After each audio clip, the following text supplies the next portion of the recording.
그때만 해도 유리 거울 본다는 게 굉장히 어려웠거든요. 두 번째로는 거울도 거울이지만 외모 자체에 신경을 쓰는 것이 너무 인권 유린하는 일이었어요. 왜냐하면 두창이라는 질병이 문제였어요. 천연두라고 불렀죠. 네, 대체로 전체 이제 주로 유아기에서 청소년기에 많이 걸리고 나면 얼굴에 마마 자국이라고 해서 곰보라고 부르는 사람들 굉장히 많았어요. 외모에 이제 얼굴 자체에 질병의 흔적을 남기고 사는 사람들이 전체 인구의 10%에서 20% 정도 가량은 됐었고요. 뭐 그런 판국에 외모를 따지는 것이 좀 우스꽝스러웠던 거겠죠. 그랬다가 이제 거울의 시대가 오면서 점차 사람들은 자기 얼굴을 관찰하는, 하루에도 몇 번씩 관찰하는 생활 습관을 들이게 됩니다. 그리고 우두가 보급된 이래로 1908년께 되면 이제 25주년 기념식을 거행을 하는데, 그때 그런 말을 기념식 광고에 그런 말이 들어가요. 우두가 보급된 뒤 얼굴 붉은 사람이 길거리에서 줄어들었다. 보급되고 25년 됐으니까 이제 젊은이들 중에서는 얼굴 붉은 사람이 굉장히 적게 되는 그런 이제 시대가 온 거죠.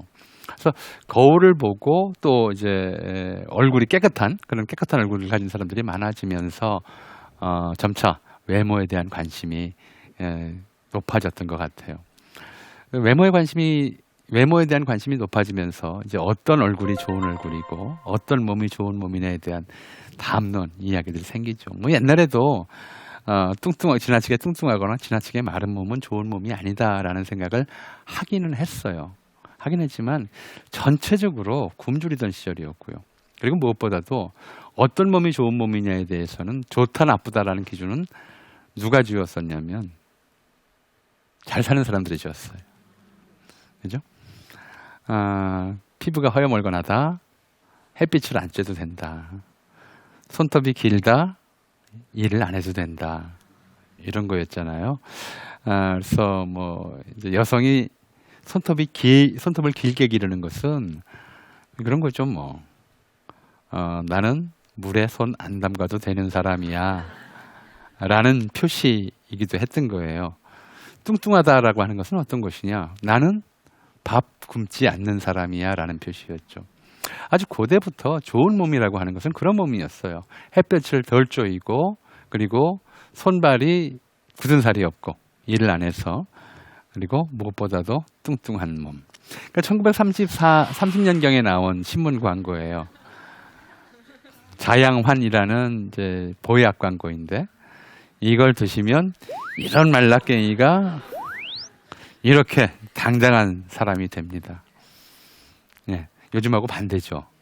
예, 좋은 몸이란 뚱뚱한 몸이고, 그러니까 몸에 대한 관심이 들어가면서 이제 좋은 마음, 좋은 생각, 좋은 정신보다도 좋은 몸에 대한 관심들이 서서히 자리 잡기 시작해요. 그리고 이제 이 좋은 몸은 타고나는 것도 있지만 만들 수도 있다는 생각이, 그런 생각을 만들어준 것이 바로 근대의 스포츠였죠.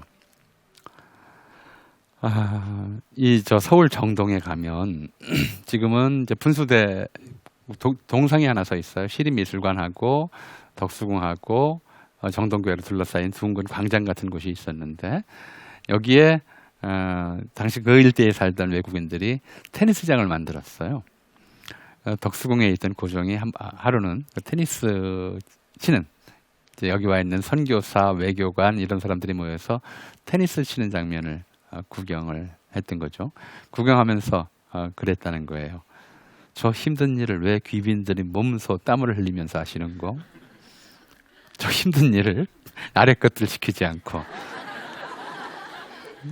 납득이 안 됐던 것이죠. 운동을 좀 하긴 하는데 이렇게 땀 흘리면서 힘들게 하는 것은 옳은 태도가 아니다, 옳은 일이 아니다, 이건 귀빈이 할 일은 아니다라고 생각을 했던 거예요. 그런데 하다 보면 이제 즐거워지고 몸도 건강해지는 그런 느낌을 받게 되는 것이 바로 이 운동의 장점이었어요. 그래서 3.1운동 이후에 조선체육회가 만들어지는데, 조선체육회가 은근슬쩍 그렇게 얘기를 했어요. 우리가 식민지 백성으로 사는 것은 이제 우리 민족이 약했기 때문이고 힘이 약했기 때문인데 우리 민족의 힘을 기르려면 무엇보다도 체육이 중요하다. 이 발상은 굉장히 놀라운 의식의 변화를 가지고 있어요. 담고 있어요. 초기에 이 몸을 다듬는다 라는 것은 무슨 의미로 쓰였냐면 수신이라고 그랬어요. 다듬을 수 몸신이잖아요. 수신은 뭐예요? 이 수신 과목이 있었어요. 대한제국 시대에도 수신 과목이 있었는데 수신 과목은 오늘날로 치면 도덕 과목이에요. 마음을 수신제가 할 때 수신제가 앞에 들어가는 것이 경물, 치지, 성의, 정심. 성의 정심. 뜻을 진실되게 하고 마음을 바로잡는 것. 그것이 수신이었어요. 행동거지를 똑바로 하는 것이 수신이었었는데 똑같은 방식의 그 조어가 이제 다른 뜻으로 쓰이죠. 수신 대신에 몸에 해당하는 글자가 체로 바뀌고 다듬는다는 뜻의 글자가 기른다는 뜻으로 바뀌어서 체육이 돼요.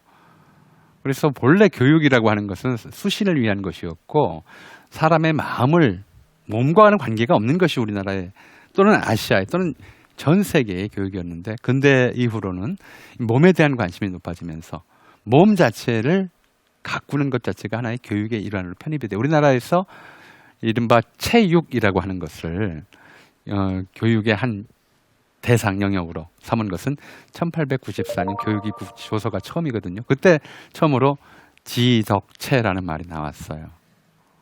지와 덕, 이건 이제 정신 영역, 마음의 영역이고 체는 몸의 영역인데 몸을 별도의 대상으로 삼고 강인한 육체에 강인한 정신이 깃든다. 또는 체력은 국력, 몸 자체가 중요한 이제 대상이 됐던 것이죠. 그리고 몸에 대한 관심이 높아지면서 몸을 꾸미는 일에 대해서도 관심이 높아졌어요.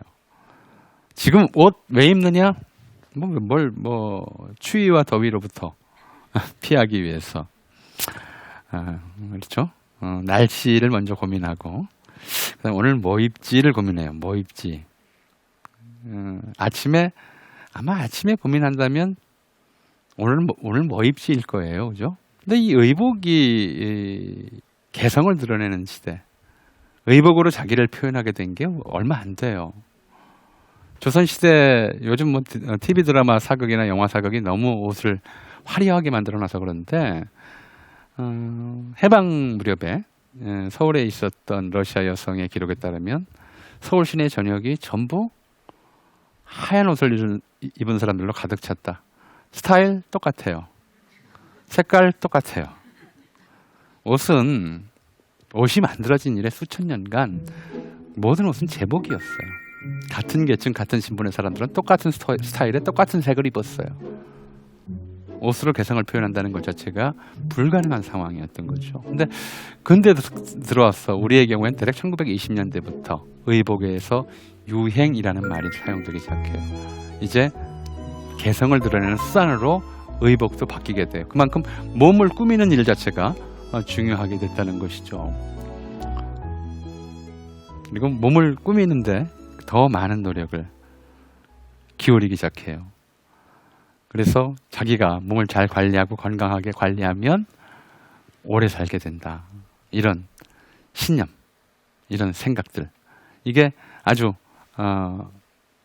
상식처럼 유포가 하게 되는 것이죠. 그리고 실제로 수명이 늘어났어요. 여러 가지 이유가 있는데 제 생각은 그래요. 의술의 발달 보통 많이 이제 꼽고 있는데 의술보다 더 중요한 역할을 한 것이 두 가지가 있는데 하나는 하수도 뚜껑을 덮은 것, 그죠? 또 하나는 유리창. 바람과 외기를 투과시키지 않으면서 살균력이 있는 햇빛을 투과시키는 유리창이 근현대 이후에 위생 상태를 개선하는데 큰 역할을 했고 거기다 영양 상태가 좋아진 것 뭐 등등 여러 조건이 작용하면서 수명이 길어지죠. 그래서 이제 예전에는 유한성, 짧은 삶 그리고 영생하는 영혼 여기에 대한 관심이 대단히 높았다면 현대에 들어와서는 계속해서 인간을 구성하는 두 요소 중에서 몸이 차지하는 비중이 점점 높아지는 시대라고 할 수 있어요. 자, 너는 누구냐라고 물었을 때 나는 어떤 사람이다. 성격이 내성적이에요. 성격이 발랄해요.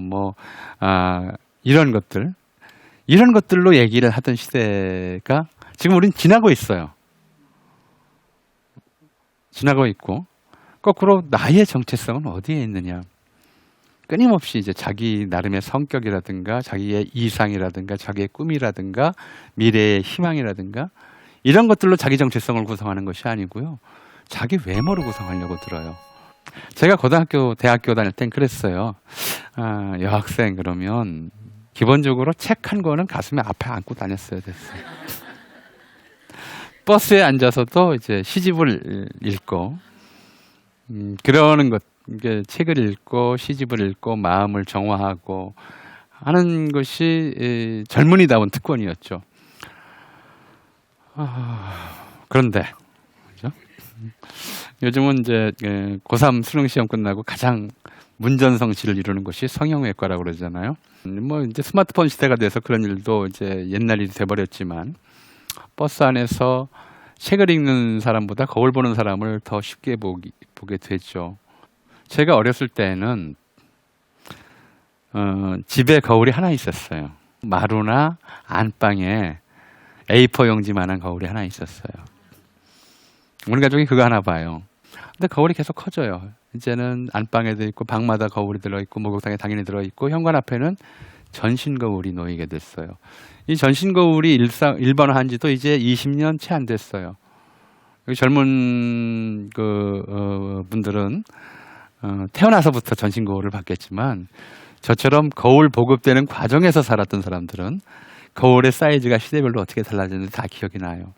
이제 관심이 얼굴에서 몸 전체로 가는 거죠. 그래서 옷에 대한 관심도 이젠 신발까지 가요. 그죠? 머리부터 신발까지. 그렇게 자신을 관찰하는, 늘 보는 것들에 관심이 집중되는 것은 어쩔 수 없는 현상일 거예요. 현대인은 그렇게 진화하고 있죠.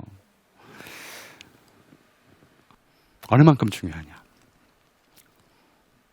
이건 불교와 기독교에 아주 명확하게 나와 있는 이야기죠. 예수 그리스도는 사람들 사이에 들어가 하나님의 말씀을 전하기 전에 광야에서 40일간 단식을 했어요. 그리고 부처는 왕자 신문을 뿌리치고 성을 나와 사람들에게 생로병사에서 해탈하는 법을 알리기 위해, 스스로 깨닫기 위해 7년간 고행을 했어요. 현대인은 이걸 다른 이름으로 하죠. 그렇죠? 예수의 단식은 다이어트가 됐고 석가모니의 고행은 헬스가 됐어요. 예수와 석가모니는 전 인류를 구원하기 위해서 그 일을 하셨는데 현대인은 자기 한 몸을 위해서예요. 한 몸을 위해서. 현대인의 몸은 이제 옛 성인의 우주만큼 중요해진 거죠. 근데 마음이 어디 갔느냐. 특히 우리 한국 한번 보세요. 성형외과, 헬스장, 찜질방 이런 것들. 몸 가꾸기 산업은 세계 최고 수준으로 발달해 있어요. 근데 도서관, 그 밖에 문화시설 이런 것들은 아직도 한국의 국민소득 수준에 맞느냐, 안 맞는 거라고 저는 생각을 해요. 좀 적어요. 이용하는 횟수도 적고. 자, 현대가 사실은 사람의 가치, 사람의 정체성의 중심을 마음에서 몸으로 옮겨오는 시대이긴 해요. 근데 이대로 계속 갈 수 있을 것이냐.